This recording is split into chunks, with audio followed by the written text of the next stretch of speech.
En Análisis, los temas que interesan a la población abordados desde la perspectiva de derechos humanos, igualdad de condiciones y denuncia ciudadana. Una producción de Bálsamo Radio TV, todos los jueves a las 3 de la tarde por el 92.1 FM, en Facebook y YouTube por Bálsamo Radio TV. En Análisis. Qué gusto poder acompañarles una tarde más a través de En Análisis por Bálsamo Radio TV. Somos, como ustedes lo saben, una alternativa frente al monopolio mediático y la comunicación hegemónica. La Cordillera se ve, por supuesto, esta tarde tenemos temas importantes que compartir con ustedes y estaremos hablando acerca de la urgencia de la aprobación de la Ley de Reconocimiento y Protección para Personas Defensoras de Derechos Humanos. Y quiero presentarles a nuestras invitadas de esta tarde que estarán ampliando justamente este tema. En primer lugar tengo a Verónica López, ella es parte de DIQUE, pero también de la Mesa por el Derecho a Defender Derechos, y le damos la bienvenida a nuestro espacio. Verónica, qué gusto tenerte por acá. Buenas tardes y gracias, un gusto. Un gusto, Verónica, y por supuesto viene bien acompañada de Blanchi Orellana. Ella es parte de la Fundación de Estudios para la Aplicación del Derecho FESPAD y también de la Mesa por el Derecho a Defender Derechos. Blanchi, ¿qué tal? Bien, muchas gracias, Mónica, por el espacio y gracias por este tiempo tan importante para hablar de esta problemática. Así es, Blanchi y Verónica, para mí es el gusto poder hablar sobre un tema que también ha tenido mucha vigencia en los últimos días y antes de iniciar, pues agradecer a quienes nos están viendo en este momento, quienes están conectados a través de Facebook Live, también a través de YouTube y por el 92.1 FM de Radio Bálsamo. Un saludo a los municipios de la Cordillera del Bálsamo, gracias por siempre estar pendientes de nosotros. Y para iniciar esta discusión creo que es importante que le podamos contar a la población acá de la Cordillera del Bálsamo el contexto en el que se están desenvolviendo los defensores de derechos humanos, porque sabemos que hay una cierta hostilidad, y esa hostilidad, hay que decirlo francamente, viene desde el Ejecutivo. En el último año pues han habido una serie de situaciones que han puesto en problemática a los defensores de derechos humanos, sobre todo en el contexto de la pandemia, cuando se evidenció muchas de las violaciones a los derechos humanos. Entonces quisiera que habláramos un poco de los sectores, por ejemplo, con los que ustedes trabajan, pero también en forma general, cómo han visto la situación de los defensores de derechos humanos. Verónica. Bueno, pues creo que en el contexto de la pandemia fue muy evidente la situación de limitaciones de derechos a ciertos sectores, principalmente al trabajo comunitario que se hace desde las organizaciones que defendemos derechos humanos. Uno de ellos fue claramente las detenciones arbitrarias a personas que se desplazaban a ayudar o a movilizar la ayuda humanitaria que como organizaciones hemos estado realizando, porque lastimosamente tenemos población a nivel nacional como DIQUE que no fue beneficiaria ni siquiera del bono de los $300 que brindó el gobierno. También que las canastas solidarias que tanta fama tenían, difícilmente llegaban, o probablemente la persona no era beneficiaria porque hay población trans o LGBT que alquila simplemente un cuartito y el beneficio llegaba específicamente a la dueña del lugar o a la persona que arrienda. Entonces encontramos esas delimitantes, primero al no incluir a las poblaciones vulnerables. Correcto. Esa es una de las principales, que nos dimos cuenta como institución de que había población LGBTI específicamente que no era beneficiaria y que estaba en una situación de precariedad extrema, también porque viven del trabajo informal y a la hora de hacer una cuarentena estricta donde no hay un desplazamiento general, entonces las personas que viven del comercio informal se veían directamente afectadas, que es la mayoría. Entonces, aparte de eso, cuando realizamos trabajo de campo brindando la ayuda humanitaria, también había ciertos cuestionamientos del por qué andábamos afuera. Podíamos hacer el trabajo comunitario en el municipio donde tenemos nuestras oficinas, pero desplazarnos a otros departamentos siempre nos encontramos con ese impasse de que encontrábamos retenes de la policía, que porque no teníamos unas credenciales o cartas de ciertos ministerios o del mismo ejecutivo para podernos desplazar a otras zonas. Aparte de eso, los vehículos donde transportamos la ayuda era revisado en los retenes, la revisaban, hasta incluso hubo una ocasión en que revisaron los paquetes para ver qué era lo que contenían, y no solamente a nuestras organizaciones, sino a otras, como de otros movimientos con los que trabajamos también, tuvieron esa misma limitante. Sí, importante lo que nos señala Verónica, porque las poblaciones vulnerables, justamente como ella lo dice, son las que más agraviadas se vieron. Hubo restricción de derechos, y eso hay que decirlo, pero también hubo un ataque directo hacia defensores de derechos humanos, porque se señalaban justamente todas estas injusticias. Blanchi, ¿qué podemos decir desde la perspectiva también de FESPAD y desde la mesa, por supuesto? Sí, correcto. El marco de la pandemia creo yo que se prestó para una serie de situaciones que fueron atentatorias a los derechos fundamentales en términos generales. Tenemos un abanico muy amplio de derechos que fueron afectados, entre ellos la libertad de circulación, la libertad de reunión, la libertad de asociación. Tenemos también que en los decretos ejecutivos que se emitieron durante la cuarentena no se previó, por ejemplo, la libre circulación de los periodistas. Cuando la Comisión Interamericana de Derechos Humanos ha señalado que los periodistas hacen una labor de defensa de derechos humanos cuando mantienen, ¿verdad?, a la población al tanto de lo que es del acontecer en una situación de emergencia. Entonces, luego, si podemos ver este pequeño detalle donde se excluye a los periodistas de la lista de personas que podían circular durante el régimen de excepción, así llamado, era evidente que tampoco no se contempló la libre circulación de las personas defensoras de derechos humanos. Y aquí hay un problema porque, como bien señalaba Verónica, los defensores y defensoras de derechos humanos hacemos una labor que es coadyuvante a las necesidades del Estado, a las necesidades de la población. Los gobiernos tienen en un estado de emergencia la necesidad de suplir todas aquellas cuestiones que las personas van a dejar de percibir. En este caso, la gente no podía salir a trabajar, no tenía su sustento, y muchos de los defensores y defensoras de derechos humanos nos dedicamos precisamente a llevar alimentos, a llevar medicamentos, pero no solo eso. Entonces, la necesidad de circulación estaba ahí. Sí. Luego, otra serie de derechos, como yo decía, que son, por ejemplo, esto de que la gente que fue llevada a los centros de contención estaba siendo limitada en su derecho, en su libertad de circulación sin una causa justificada. ¿Por qué razón? Sí, se entiende que hay una cuarentena y que hay que respetar la cuarentena, pero habían unas ciertas justificantes que a usted le permitían estar en la calle. Y hubo gente que, aún teniendo esa justificación, fue llevada a los centros de contención, y ahí vemos cómo hay un choque, por ejemplo, de varios derechos, porque por salvaguardar en teoría mi derecho a la salud me llevan a un centro de contención cuando yo no estoy contagiada, y entonces me encierran con un montón de gente que probablemente esté contagiada, y entonces me están coartando mi libertad de circulación, me están coartando mi derecho a la salud y están poniendo en riesgo mi vida. La Comisión Interamericana de Derechos Humanos, en su resolución 1/2020, que fue la que emitió precisamente en el marco de la pandemia de COVID-19, ya decía en aquel entonces, en marzo, que las medidas de contención que se establecían en razón del COVID-19 no debía usarse el tema salud y vida para justificar acciones que arremetieran contra los derechos fundamentales. Y eso fue lo que vimos en el marco de la cuarentena en El Salvador. Entonces vemos también una repetición de un discurso en el que a los defensores y defensoras de derechos humanos se les señala de manera reiterada como personas que están a favor del virus, como personas que quieren ver morir a los salvadoreños.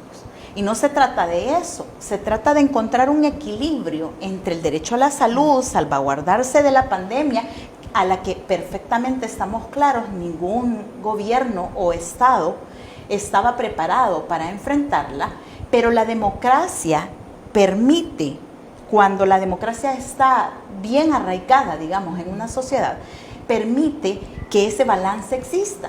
Vamos a salvaguardar el derecho a la salud, el derecho a la vida, pero también vamos a intentar de una manera programada, mediante una política pública, mediante un programa, o emergente, por supuesto, ¿verdad?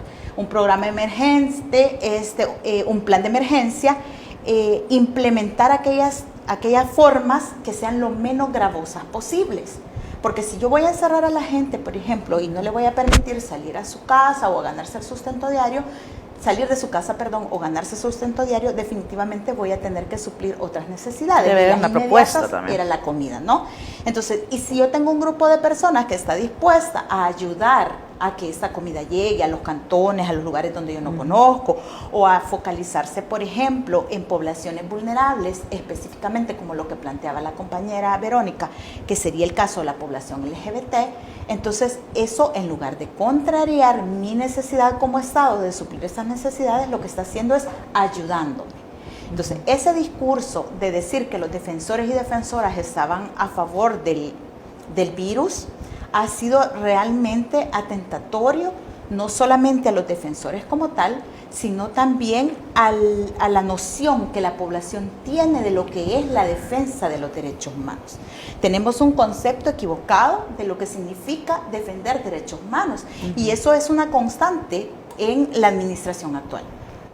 Ahora, ¿qué implica entonces para los defensores de derechos humanos ver la actitud desde el Ejecutivo que podría poner en riesgo la labor de defensa? O sea, porque se criminaliza, se estigmatiza a los defensores de derechos humanos en este sentido. Entonces, ¿qué significa también para los defensores esto? ¿Qué lectura se le da? Y quisiera que agregáramos el elemento de que los mismos organismos internacionales también señalaron estas situaciones. La misma CIDH lo hizo, Human Rights Watch también lo hizo en muchas ocasiones, y fue bastante, el señor Vivanco fue muy duro en señalar muchos de las violaciones de derechos humanos. Entonces, pero ¿qué implica entonces para los defensores? ¿Hay un escenario de riesgo para la defensa?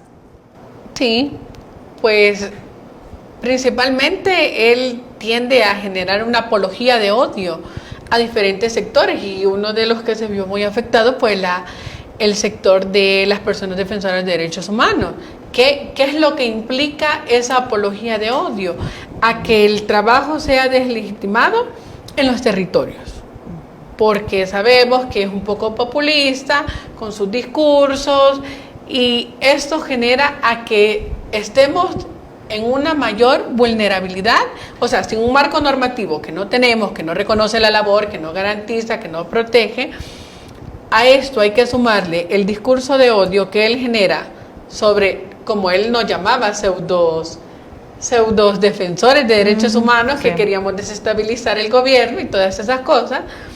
Pues eso nos coloca en una condición más vulnerable a la hora de realizar el trabajo, de que estemos expuestos a que un fanático, ya lo hemos visto en diferentes situaciones, de que nos agreda.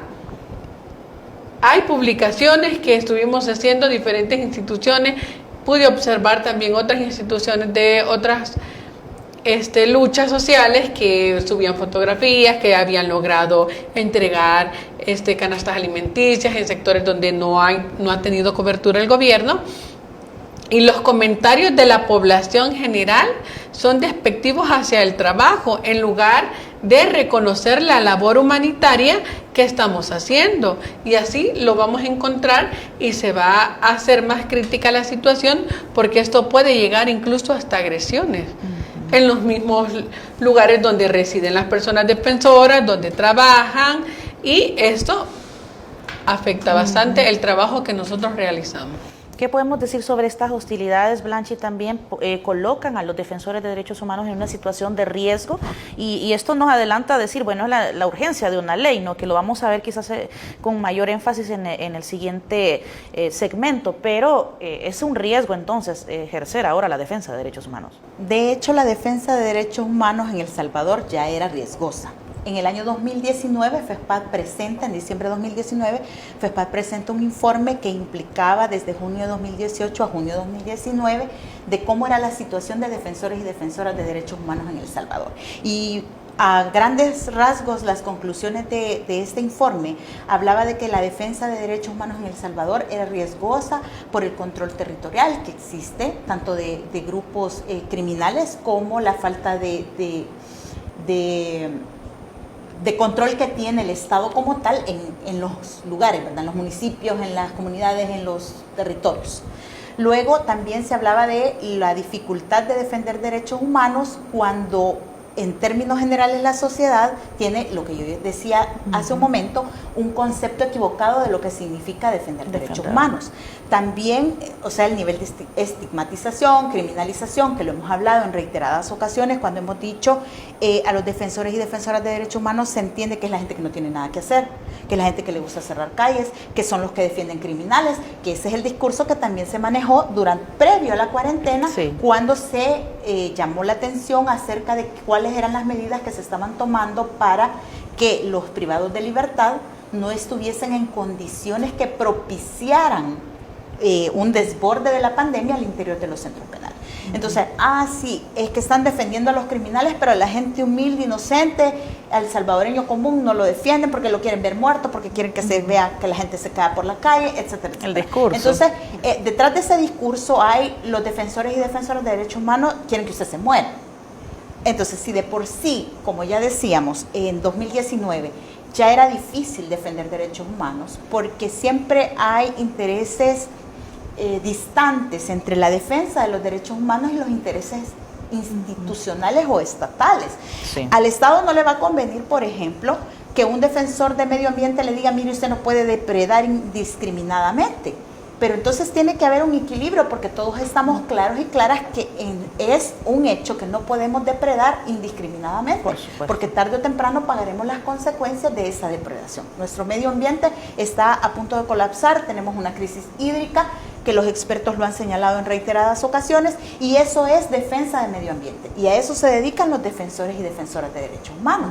Entonces, cuando no le explicamos a nuestra población quién es un defensor, quién es una defensora, por qué lo hace, tampoco vamos a tener el ambiente propicio a nivel social para que se den marcos normativos. Y eso era otro de los señalamientos que hacía FESPAD en ese informe. Decía, no existen marcos normativos, entiéndase políticas o leyes que garanticen el ejercicio libre del derecho a defender derechos. La Constitución de la República dice que todas las personas tenemos derecho a ser protegidos en la defensa de nuestros derechos. Ya en 1998, Naciones Unidas emitía la Declaración de Defensores. Sí. Y esta declaración también decía que es un derecho y un deber de todas las personas, individuos, instituciones, promover y proteger derechos humanos. Entonces, es en esa lógica y trayendo la pandemia y la toma de posesión del nuevo gabinete de gobierno, vemos un empeoramiento de las condiciones para defender derechos humanos en El Salvador. Porque el discurso de criminalización y de difamación, digamos, de los defensores viene directamente de un funcionario público.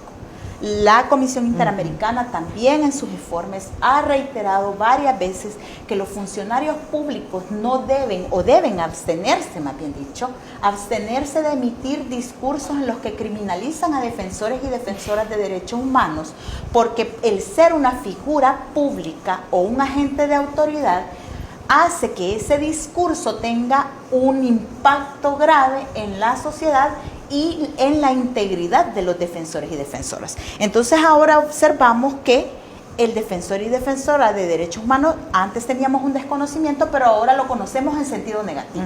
El defensor es el que no tiene nada que hacer, el que le gustan los criminales. Se ha estigmatizado de esa forma. Entonces eso no nos está llevando a ninguna parte. Es más, eso es un retroceso tanto para la defensa de los derechos humanos como para la democracia en sí.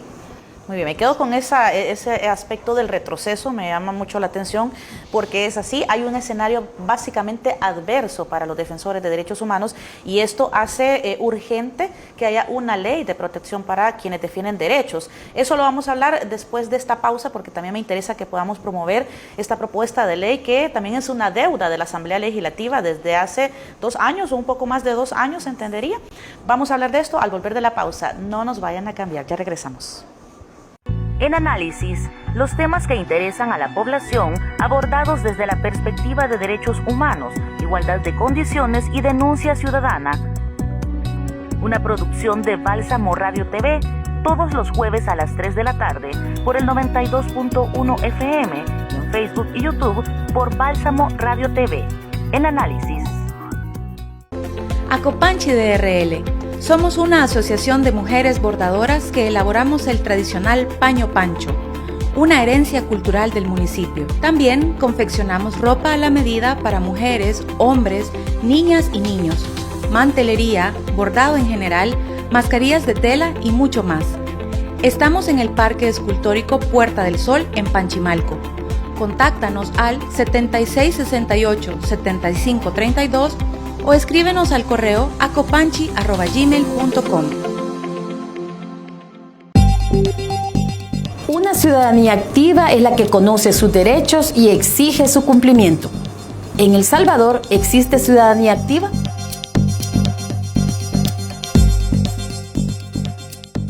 Ciudadanía Activa, un espacio para hablar sobre las desigualdades en el cumplimiento de derechos.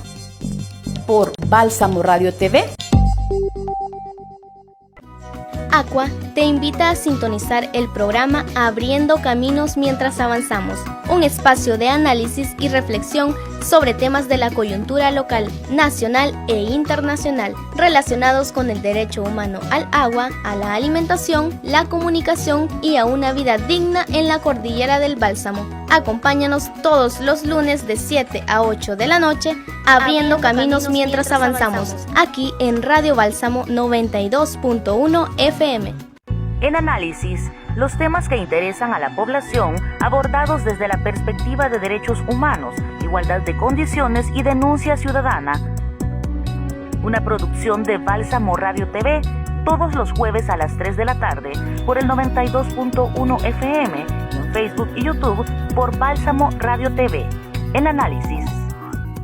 Continuamos en Análisis. Esta tarde estamos hablando de la urgencia de la aprobación de una ley de reconocimiento y protección para las personas defensoras de derechos humanos. Nos acompaña Verónica López y Blanchi Orellana, ambas de la Mesa por el Derecho a Defender Derechos y por supuesto de las organizaciones DICE y FESPAD, que son parte también de este espacio. Ahora, hemos hablado en nuestro primer bloque sobre el panorama adverso que tienen los defensores de derechos humanos por el discurso de odio, podemos decirlo así, la estigmatización que ha venido precisamente desde el Ejecutivo al trabajo que han venido desarrollando, algo que se notó mucho más durante el contexto o en la pandemia.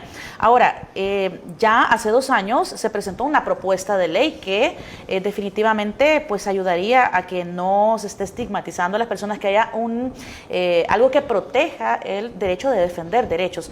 ¿Cómo está dentro de la comisión esta situación? ¿Se ha avanzado? Entiendo que la mesa ha venido desarrollando lobby para tratar la manera. De hecho, este momento también es propicio. Saldrá la legislatura y quizás no se va a tener respuesta. Viene una nueva legislatura bastante compleja también. ¿Qué ha pasado por el momento? Actualícenme, cuéntenme un poco. Bueno, pues se logró el estudio técnico después de tanta insistencia. Incluso durante la pandemia estuvimos asistiendo a sesiones plenarias de la Comisión de Derechos Humanos, donde el estudio se da a la raíz de la presentación de cada institución, miembro de la mesa. Se nos empezó a hacer la consulta sobre la propuesta de ley, invitaron a otras organizaciones que no son parte de la ley también, pero a la vez también se presentó el contexto en el que nos encontrábamos y por qué la urgencia del estudio técnico, mostrando las dificultades que tenemos, como ya los mencionábamos con la compañera, de realizar el trabajo durante la cuarentena. Luego de eso inicia el estudio técnico de cada artículo con representantes de la comisión, sus representantes técnicos, y es ahí donde inicia el estudio de la propuesta de ley. Importante esto porque también, este estudio técnico ha implicado también incluir aspectos que quizás anteriormente no se habían visto en la ley, y la cuarentena vino a desnudar algunas situaciones en las que es necesario hacer algunos cambios. Pero, ¿qué han dicho los diputados? ¿Qué escenario hay hasta el momento? Un poco difícil porque ya vamos a cambio de legislatura, entonces, ¿qué pasa? ¿Blanchi? Sí, un poco como para contextualizar, la propuesta de ley de protección a personas defensoras de derechos humanos se presentó el 6 de septiembre del año 2018. Esta la presenta la Mesa por el Derecho a Defender Derechos y cae directamente, digámoslo así, a la Comisión de Justicia y Derechos Humanos. A partir de ahí, la Mesa empieza a hacer, como ya bien señalaba usted, cabildeo e incidencia, ¿verdad? Lobby con la comisión como tal, a efecto de que se pudiese dar el visto bueno para que pasara al Pleno. La comisión le estuvo dando, bueno, pasó dormida un tiempo la propuesta, digámoslo así, luego la mesa estuvo haciendo presión para que se estudiara la propuesta, se nos dio, como ya decía Verónica, la oportunidad de estudiarla y se nos mandó a decir que mandáramos observaciones a la ley. Esas observaciones nosotros como mesa tomamos la decisión de solicitar que nos incluyeran en la mesa técnica para que la comisión nos escuchara respecto de por qué la ley se necesitaba sobre el avance del análisis del articulado, ¿no? Conforme se fuese analizando el articulado, iba a ser pertinente decir esto está acá por esto, por aquello, por lo otro.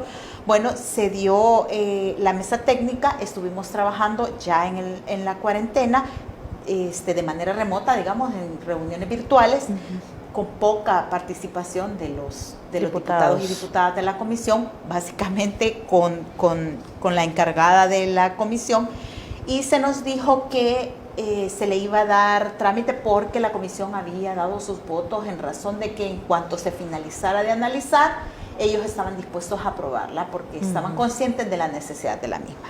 Sin embargo, pues por ser un año electoral, ¿verdad? Pareciera que no hay mayor respuesta a la petición. Como ya usted bien señalaba, Mónica, esta legislatura va para afuera.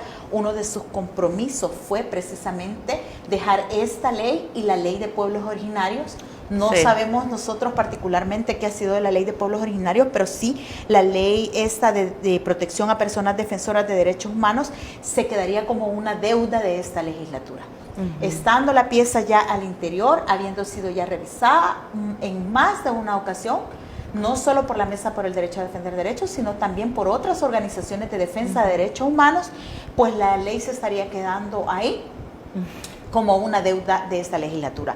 Es un escenario bastante desalentador ante la coyuntura, ante lo que veníamos platicando ya, porque si bien es cierto, desde 1998 hasta la fecha que existe la normativa internacional, El Salvador ya tiene una deuda con los defensores y defensoras de derechos humanos al no tener una normativa interna que garantice la defensa de derechos humanos. Y si a eso le sumamos que ahora el contexto es mucho más hostil, estamos volviendo a un contexto que pareciera ser el previo a la guerra civil. Entonces, la defensa de derechos humanos no se convierte solamente en una, digamos, opción que tienen los defensores por poner en evidencia las necesidades propias y ajenas y buscar soluciones a estas, sino que casi que se viene a convertir en una lucha en la que se arriesga la vida. Porque no necesariamente tiene un funcionario o funcionaria pública que decir vayan y hagan para que la gente interprete el mensaje, vaya y haga. Y estoy hablando de hacer cosas negativas, como lo que decía la compañera, atacar, perseguir, ¿cómo se llama? Bueno, las redes sociales se prestan para eso. Las redes sociales han sido como el lugar asidero, digamos, de los ataques, de los acosos, de la difamación. Y si esto en algún momento se convierte en algo físico, pues estaría dañando la integridad de o la vida inclusive de las personas defensoras. Entonces es un escenario bastante desalentador. Y justamente por ese escenario desalentador, Verónica, bueno, entra un nuevo actor político a la Asamblea Legislativa, porque eso es inminente, que es el Partido Nuevas Ideas. ¿Qué escenario se puede ver o la posibilidad que hay de que se pueda aprobar la ley bajo un nuevo actor que, bueno, es el partido del gobierno de turno? No sabemos qué tanto pudiera aprobar o dar un visto bueno a esto, y que dentro de la comisión, ¿qué partidos políticos han mostrado la disposición y quiénes no, Verónica? Bueno, pues creo que ante el nuevo cambio de legislatura, sabemos de que muchos de los candidatos que van en ese partido que va a ingresar son poco afín a las causas sociales o a las luchas sociales a las cuales nosotros representamos como mesa y como institución. Sabemos de que no son muy afín a la temática o al tema LGBT, mucho menos lo van a hacer con algo que les cuestiona su funcionamiento o su cumplimiento como Estado o como legisladores. Pues en cuanto a la participación de los partidos, pues Sabemos que el presidente de la comisión, Manuel Flores, siempre ha utilizado ese discurso, incluso lo tenemos grabado en varios videos, donde él dice de que la ley de reconocimiento y protección integral para personas defensoras es vital, pero también no vemos demasiado trabajo por hacer por parte de él. No es lo mismo decir, sí, yo apoyo, yo quiero, yo haré esto, pero a la hora del hecho siempre quedan cortos. También está otros partidos como Gana, que no vemos mayor funcionamiento ahí, y sabemos por obvias razones porque son afín al alineamiento del Ejecutivo. También vemos una Felisa Cristales que ni siquiera tiene conocimiento en cuál es el funcionamiento quizás de la propuesta de ley o en qué consiste, y es preocupante. Es preocupante. Si hemos trabajado arduamente ya vamos sobre el tercer año de la introducción de la propuesta de ley, y previo a eso fueron 2 años de trabajo arduo para lograr colocarla en una comisión, y vemos una legislación que está por terminar, que sabemos que el último día de abril se les acabó y no dejaron nada provechoso en materia de derechos humanos, principalmente con personas defensoras. Blanchi, y en este sentido entonces, ¿cuál es el interés detrás de todo esto? Bueno, vemos que desde el Ejecutivo no hay como el interés, valga la redundancia, de preponderar el tema de derechos humanos. Y decimos, bueno, va a entrar el partido del gobierno del Ejecutivo, o del Ejecutivo. Pero entonces, ¿qué es lo que no permite que haya un escenario favorable para aprobar esta ley? ¿Qué es lo que los diputados consideran que hace falta, o por qué no sea, qué alegan ellos para decir, no vamos a tener lista todavía esta ley? Sabemos que no es nada fácil sacar una ley, pero ¿qué es lo que ellos alegan para no aprobarla? No, hasta el momento nosotros no hemos recibido ninguna respuesta, ni en sentido positivo de decir sí porque contiene lo que nosotros consideramos que debe contener. Tampoco en sentido negativo de decir no la vamos a aprobar porque esto y esto es contrario a Constitución, o contrario a derecho, o contrario a los ideales del partido tal. No ha habido. Cuando nosotros como mesa tuvimos acercamientos con fracciones de diputados, fracciones específicas, nos reunimos con ellos, surgieron preguntas como ¿por qué quieren una ley que tiene una serie de derechos que ya existen en la Constitución, por ejemplo?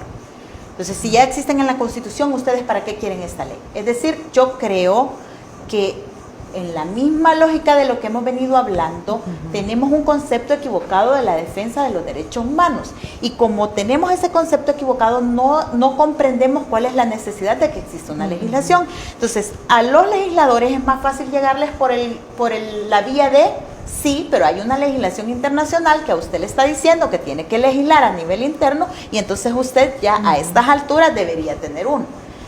Entonces, la mesa hizo también ese trabajo.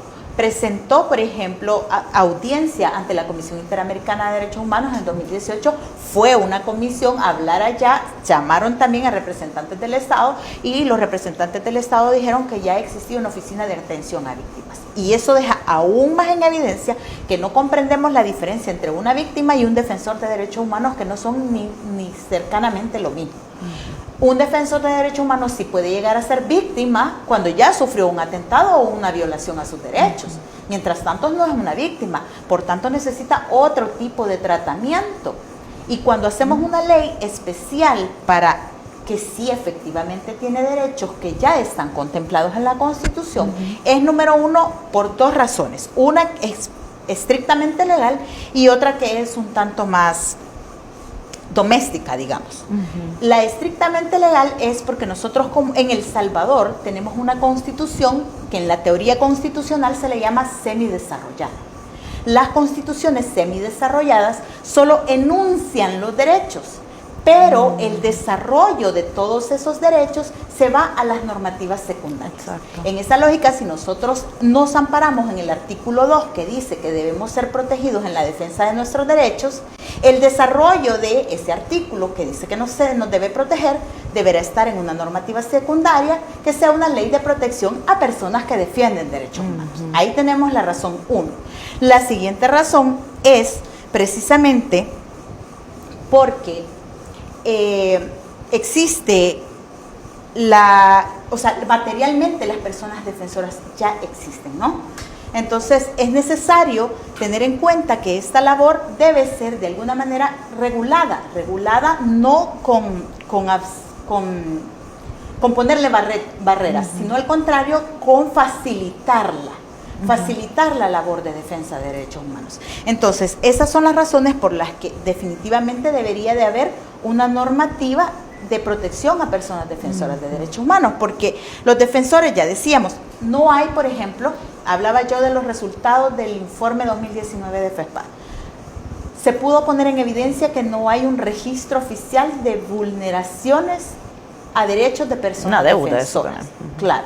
En ese informe, por ejemplo, se solicita a la Fiscalía General de la República que diga cuántos registros tiene de casos en los que han estado involucradas personas defensoras de derechos humanos como víctimas, por supuesto.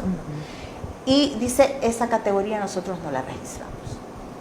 Entonces vemos que nos parece inexistente el tema, pero porque realmente la institucionalidad no tiene en su radar el tema. Los defensores existimos, existe la gente que defiende su derecho al medio ambiente, el derecho humano al agua, el derecho a la alimentación, el derecho de los niños, niñas y adolescentes. Una serie de derechos que se nos ha dicho constantemente que no son míos, son los derechos de todos. Hay unas luchas a través de la historia, por ejemplo, ¿por qué conmemoramos el 8 de marzo, el Día Internacional de la Mujer? No es porque las mujeres somos bonitas, ni madres, ni buena gente, es porque detrás de esa historia del 8 de marzo hay unas mujeres trabajadoras en una fábrica de Nueva York que estaban en huelga porque querían que se les redujera la jornada laboral a 10 horas, o sea, trabajaban más de 10 horas y además se les remuneraba de la misma forma que a los hombres. En la fábrica se toma la decisión de cerrarles las puertas para que desistieran de su huelga y lastimosamente se genera un incendio y ellas fallecen al interior de eso. Eso fue significativo para, número uno, se hicieran los cambios o modificaciones en el derecho laboral de las mujeres y número dos, para que conmemoremos el 8 de marzo.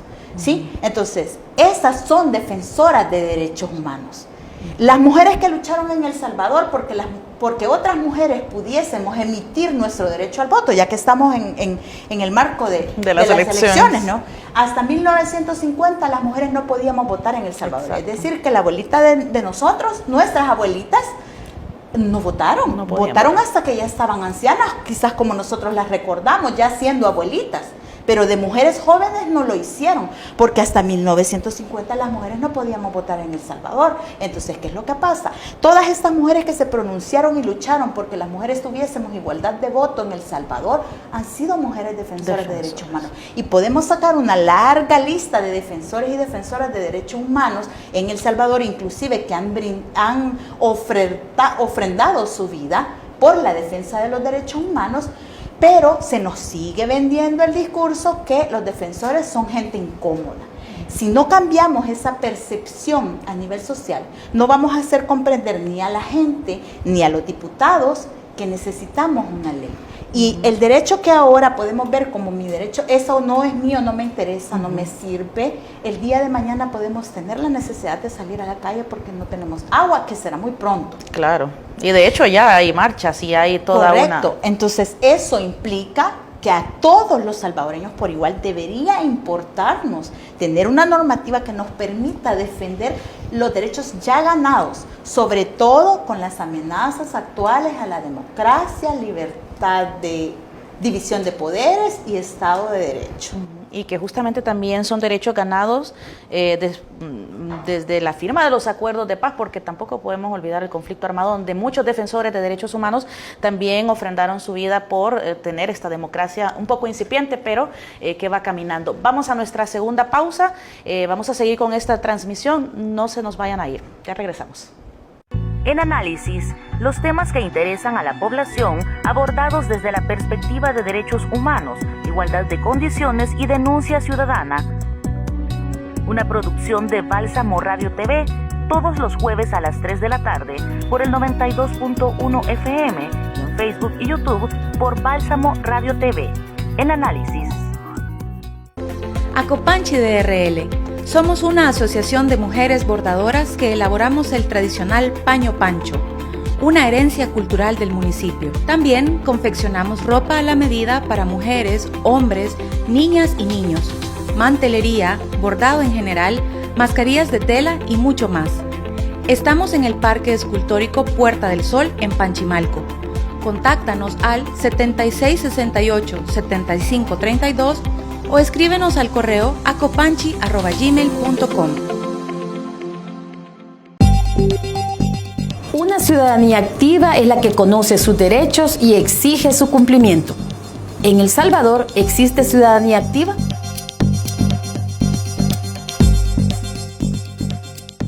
Ciudadanía activa, un espacio para hablar sobre las desigualdades en el cumplimiento de derechos. Por Bálsamo Radio TV. Aqua te invita a sintonizar el programa Abriendo Caminos mientras avanzamos, un espacio de análisis y reflexión sobre temas de la coyuntura local, nacional e internacional relacionados con el derecho humano al agua, a la alimentación, la comunicación y a una vida digna en la cordillera del Bálsamo. Acompáñanos todos los lunes de 7 a 8 de la noche, abriendo caminos mientras avanzamos, aquí en Radio Bálsamo 92.1 FM. En Análisis, los temas que interesan a la población abordados desde la perspectiva de derechos humanos, igualdad de condiciones y denuncia ciudadana. Una producción de Bálsamo Radio TV, todos los jueves a las 3 de la tarde por el 92.1 FM, en Facebook y YouTube por Bálsamo Radio TV. En Análisis. La urgencia de aprobación de la Ley de Reconocimiento y Protección para las Personas Defensoras de Derechos Humanos es el tema que esta tarde nos reúne en Análisis, y estamos conversando justamente con Verónica López y Blanchi Orellana de la Mesa por el Derecho a Defender Derechos. Nos han contado muy bien por qué, más bien el contexto en el que se están desenvolviendo los defensores de derechos humanos, que es un contexto adverso, también de cómo está la situación de la discusión de la ley dentro de la Asamblea Legislativa, que tampoco es bastante favorable, no es favorable, hay que decirlo, pero hay que decir para qué es necesaria esta ley, o sea, qué contiene esta ley y cuál es el objeto que tiene esta ley. Verónica, ¿nos puedes contar un poco sobre esto? Porque de repente hay defensores de derechos humanos que también desconocen por qué es necesaria una ley. Contanos. Bueno, el objeto principal de la ley es garantizar el ejercicio del derecho a defender derechos, así como la protección y seguridad de las personas defensoras de derechos humanos. Bueno, el objeto tiene como objetivo proteger la labor, es decir, la defensa de la ley, reconocer el derecho a defender derechos, cumplir el compromiso del Estado de proteger a las personas defensoras y crear una institucionalidad adecuada para el cumplimiento de la presente. Eso es muy importante, el tema de la institucionalidad. Ahora, Blanchi, ¿qué queremos decir con institucionalidad? ¿Se propone dentro de la ley algún mecanismo o que haya participación del Estado mismo para poder ayudar en esta defensa de los defensores de derechos humanos? Porque también es esto, no tiene que actuar el Estado en su conjunto para generar las garantías o proteger esa labor. ¿Qué podemos decir ahí? Sí, efectivamente, la responsabilidad de protección de los ciudadanos es de los Estados. Y cuando las personas defensoras realizan la labor de defensa, son ciudadanos haciendo algo que le corresponde al Estado. Al Estado le corresponde garantizar sus y mis derechos humanos. Si el Estado no lo hace y estos derechos me los garantiza alguien más, pongámoslo en un ejemplo sencillo, yo en el marco de la cuarentena estaba encerrada en mi casa, la canasta que estaba dando el gobierno no llegaba, pero hubo gente defensora de derechos humanos que gestionó, digamos, recursos, los compraron las canastas básicas y las fueron a entregar a las zonas en donde todavía no había llegado, ¿no? Entonces, esta persona está supliendo una necesidad que debería suplir el Estado. En esa lógica, el Estado debe garantizarnos a nosotros como personas la defensa, el poder ejercer la defensa de derechos humanos. Porque defender derechos es un derecho, también. Así lo dice la Declaración Universal de 1998. Entonces, cuando se habla de crear una institucionalidad, precisamente responde a que el Estado debe tener un aparataje, ¿no?, que se encargue de dar seguimiento a las situaciones en las que los defensores y defensoras de derechos humanos se ven implicados en calidad de víctimas. no me gusta usar la palabra víctima, bueno, cuando son vulnerados sus derechos. Si yo estoy en el libre ejercicio de mi labor de defensa y a mí se me ataca por defender derechos, el Estado debe garantizarme protección. Estos mecanismos de protección ya los tienen países como Guatemala, por ejemplo, Colombia también tiene, y hay una ley modelo inclusive de Naciones Unidas que es la que sirve como base para que los estados hagan, digamos, la tropicalización de ese documento y lo conviertan a algo que les sea útil al interior de sus territorios. En esa lógica, crear la institucionalidad no es otra cosa que crear de alguna manera un mecanismo que funcione en razón de garantizar el derecho a defender derechos y la integridad física o psíquica de las personas defensoras cuando ya están en una situación de riesgo. ¿Esto implica que haya actores estatales, por decirlo así, o qué instituciones deberían de participar en esta institucionalidad? Esto lo propone la ley. Y la propuesta de la ley es que este mecanismo esté compuesto por 4 instituciones de gobierno o representantes del Estado como tal y que tenga una participación de sociedad civil, entiéndase, organizaciones y personas defensoras de derechos humanos. Entonces, este mecanismo estaría más o menos estructurado así: un consejo ejecutivo y un comité técnico. El Consejo Ejecutivo estaría encargado de hacer todo aquello como políticas, gestiones, todo lo ejecutivo como tal, ¿no? Y el Comité Técnico es como el órgano más práctico, que es el que se encarga de monitorear las medidas de protección, hacer el acercamiento con defensores y defensoras en situación de vulnerabilidad, ver qué tipo de medidas son las que necesitan. Yo creo que para entender el mecanismo tendríamos entonces que entender que una persona defensora de derechos humanos puede estar en riesgo. Por ejemplo, si hay una persona defensora oponiéndose a la construcción de una residencial en una zona, porque va a afectar, digamos, otros derechos como el agua. Hay algunos sistemas de agua comunitarios que a lo mejor están en la zona y esta construcción vendría a afectar ese sistema de agua. Empiezan a ser perseguidos por particulares inclusive. Y es que tenemos una dinámica distinta a la que experimentábamos hace tiempos cuando empezamos a hablar de la teoría de los derechos humanos, porque el violador de derechos humanos por excelencia que conocemos es el Estado. Claro. Pero en la modernidad vemos que también hay agentes de poder, tanto privados como de alguna manera vinculados a los gobiernos, que también violan derechos humanos. Entonces empiezan a ser perseguidos, amenazados.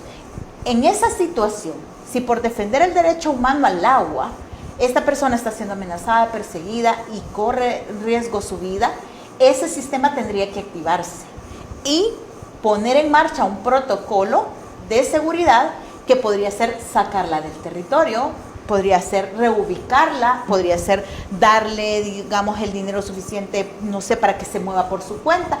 Entonces, ese aparataje sería precisamente lo que se estaría constituyendo con la ley. Es una propuesta en la que participa la PDDH, la Fiscalía General de la República, el Ministerio de Relaciones Exteriores y la participación de sociedad civil, como ya le decía. O sea que habrían también defensores de derechos humanos dentro de esta institucionalidad.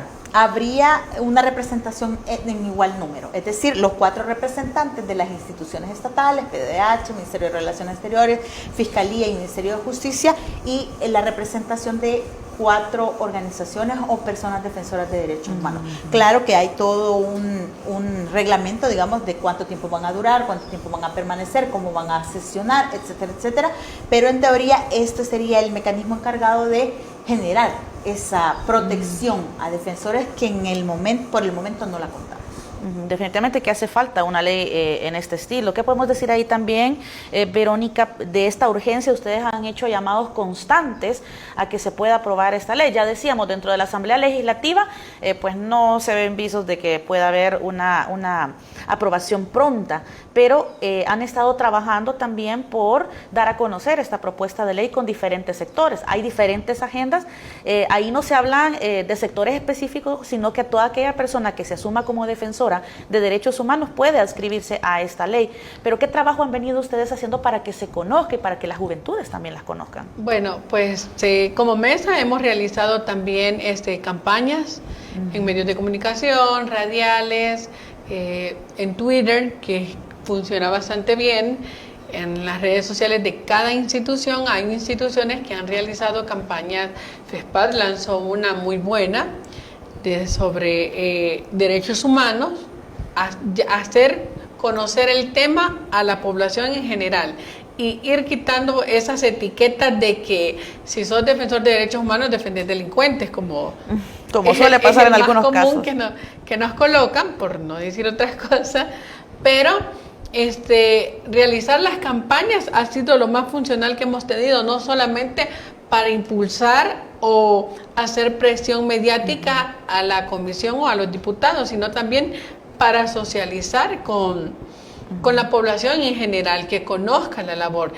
El IDUCA, en conjunto con otras instituciones que también es parte de la mesa, a través de las redes de la mesa también, publicó una serie de videos de diferentes agendas de derechos humanos, como el derecho los derechos de la población LGBTI, enfocado más en el derecho a la identidad, sí, la memoria histórica, los derechos de la mujer, los periodistas también, juventudes, periodistas, exacto, donde hay personas que han podido conocer cuál es la labor y quitar ese concepto erróneo que se tiene sobre las personas defensoras.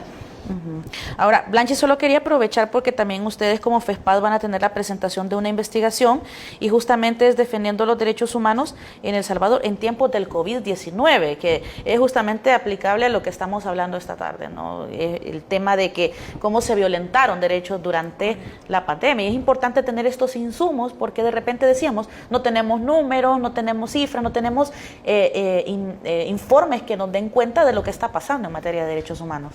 Sí, correcto. El día martes 16 de febrero, o sea, el próximo martes, FESPAD estaría haciendo la presentación de ese documento por vía Zoom en la página de FESPAD, la página de Facebook y Twitter de FESPAD. Está la invitación, ahí hay un enlace, pueden darle clic, se suscriben al enlace, van a recibir entonces un correo de confirmación y en ese correo está el enlace con el que van a poder ingresar el día martes 16.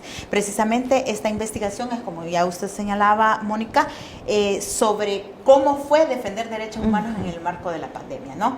En el marco de la cuarentena por COVID-19, porque ya decíamos al principio de este programa que se complicaron las cosas. A la defensa normal, digamos, a lo que hacemos todos los días, al estar pendientes de que el medio ambiente se está depredando, que el agua se está acabando, que la gente está sin trabajo, que hay niños y niñas siendo abusados, ¿verdad?, en muchos lugares en El Salvador. Entonces, a todo eso, a la dinámica normal de la defensa de derechos humanos, se sumó el asunto de la pandemia, ¿no? Y estas detenciones arbitrarias, el abuso de poder, etcétera, etcétera. FESPAD particularmente estuvo muy, muy activo durante la cuarentena, presentando recursos que la gente solicitaba para poder salir de los centros de contención, porque no les daban respuesta de sus exámenes, porque estaban ahí, ni siquiera sabían si tenían o no tenían el virus, pero no los dejaban salir. Entonces, el trabajo se complicó tanto, digamos, durante la pandemia, y las restricciones como tal, no se podía salir a hacer este tipo de auxilios, que también son defensa de derechos humanos, y el mensaje constante, ¿verdad? Ese mensaje constante de que los defensores, ayer nada menos veía un Twitter del presidente de la República que decía, los autodenominados defensores de la democracia se han quedado en silencio cómplice, no sé qué. Es decir, ese señalamiento constante en negativo, crea en el imaginario de la población que defensores y defensoras de derechos humanos no hacemos más que contradecir lo bueno que se hace. Eso es un concepto equivocado, lo ha señalado instancias internacionales. se ha dicho en reiteradas ocasiones y ahora estamos viendo, como decíamos ya, un retroceso. Entonces, estas herramientas, como el informe que FESPAD va a presentar, nos permiten una visión amplia de dónde estamos, dónde estuvimos, dónde estamos y para dónde vamos. Y para dónde vamos. Y de la necesidad, como ya decíamos, de marcos normativos de protección. Muy bien, entonces para finalizar sí quisiera que aprovecháramos el espacio para poder hacer ese llamado a los diputados y a la población también en general, apoyar este tipo de normativas, porque como usted lo decía, o sea, en algún momento determinados todos defendemos derechos humanos y podemos tener esta ley en nuestra mano. Entonces quizás ese llamado a la Asamblea y a la población en general. Verónica. Sí, quizás a la Comisión bien en específico, antes de que termine esta legislatura, suba al Pleno la propuesta de ley y que sea discutida y aprobada. Pues es una deuda, son 3 años casi de la presentación en la cual no hemos logrado todavía esa aprobación y en la cual en estos 3 años hemos visto casos de criminalización de personas defensoras y que no tenemos ninguna propuesta de ley o una ley aprobada para atender este tipo de casos. Muy bien. Blanchi, por favor. Sí, efectivamente, como decía Verónica, hacer el llamado precisamente a la Comisión de Justicia. La ley ya está ahí, ya está analizada, ya se discutió. Es una deuda, ellos se comprometieron con la mesa a sacarla y no quisiéramos, porque los defensores y defensoras de derechos humanos no vamos a dejar de trabajar aunque el contexto sea hostil.